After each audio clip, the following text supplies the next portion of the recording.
Assalamualaikum warahmatullahi wabarakatuh. Kita akan melihat instrumen FTIR.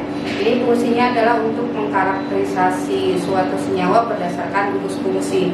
Ini peralatannya, ini peralatan yang utama. Kemudian harus direkam dengan menggunakan komputer yang sudah tersambung langsung. Jadi nanti hasilnya berupa spektrum muncul di sana. Tapi sebelum kita analisis, Ibu akan menunjukkan beberapa peralatan yang akan digunakan selama proses analisis.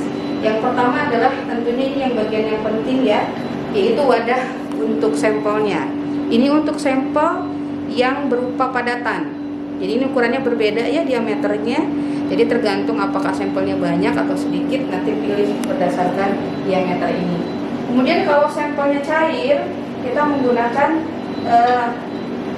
berupa ini sampel untuk cair. Jadi nanti cairannya dimasukkan ke salah satu lubang yang ada dalam alat ini.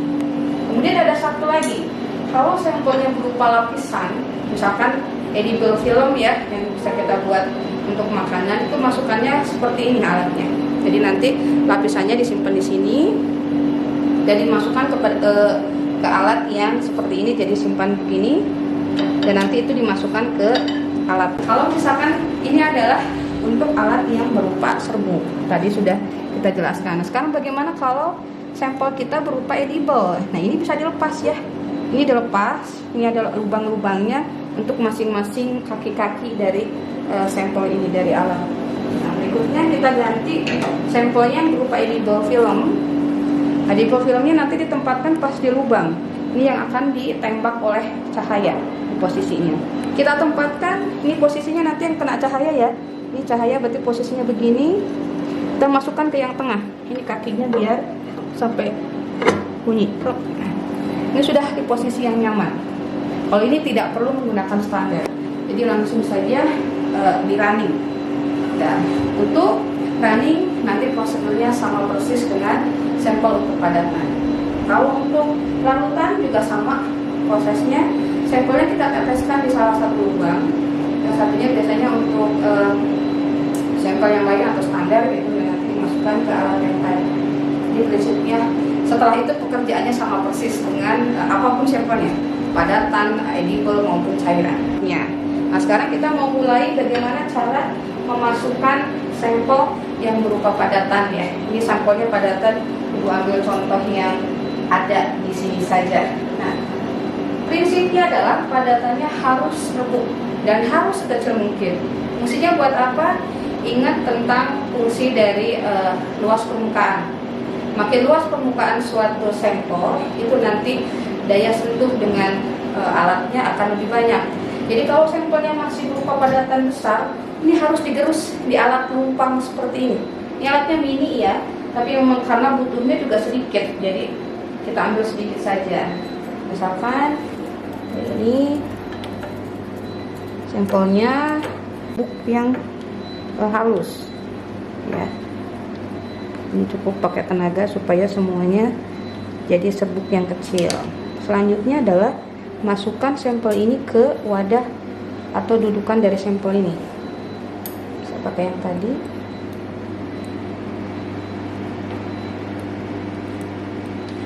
Ini karena alatnya semuanya kecil, jadi lumayan ya pekerjaannya rada butuh ekstra juga gitu.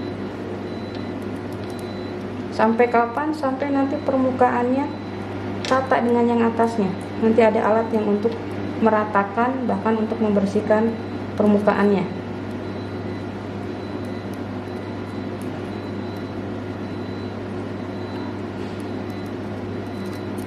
Meratakan permukaannya.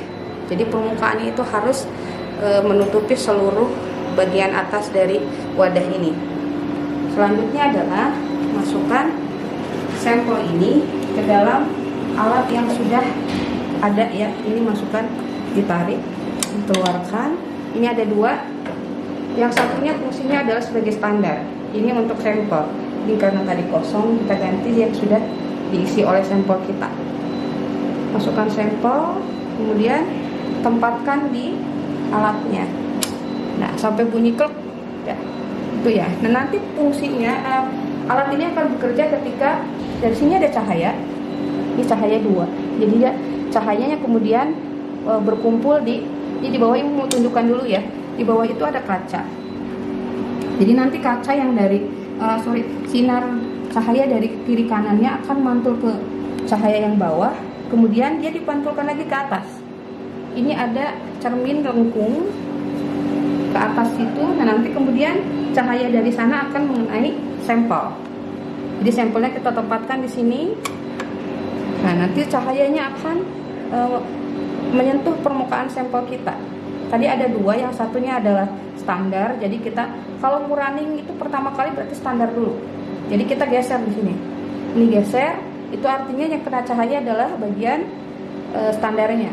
Sudah selesai, jadi harus tutup dulu ya. Ditutup, running, nanti datanya masuk. Berikutnya adalah setelah selesai dapat line dari sana, kemudian kita geser. Kita geser tadi posisinya ke sampel.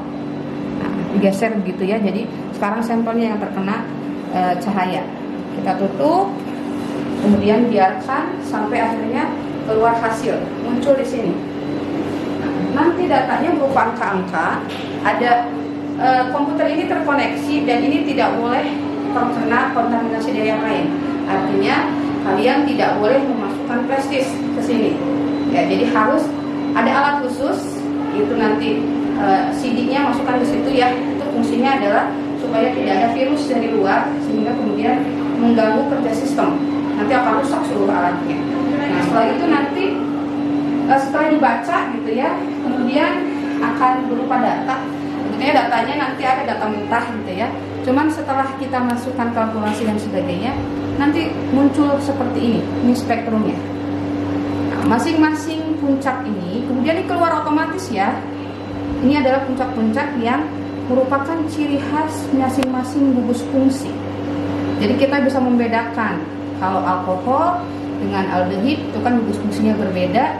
Nanti puncaknya pun akan ditunjukkan oleh puncak yang berbeda juga. Nah ini datanya. Nah interpretasi inilah yang kemudian kita butuhkan untuk membedakan beberapa senyawa berdasarkan gugus fungsinya tadi. Itu kerja dari MTIR.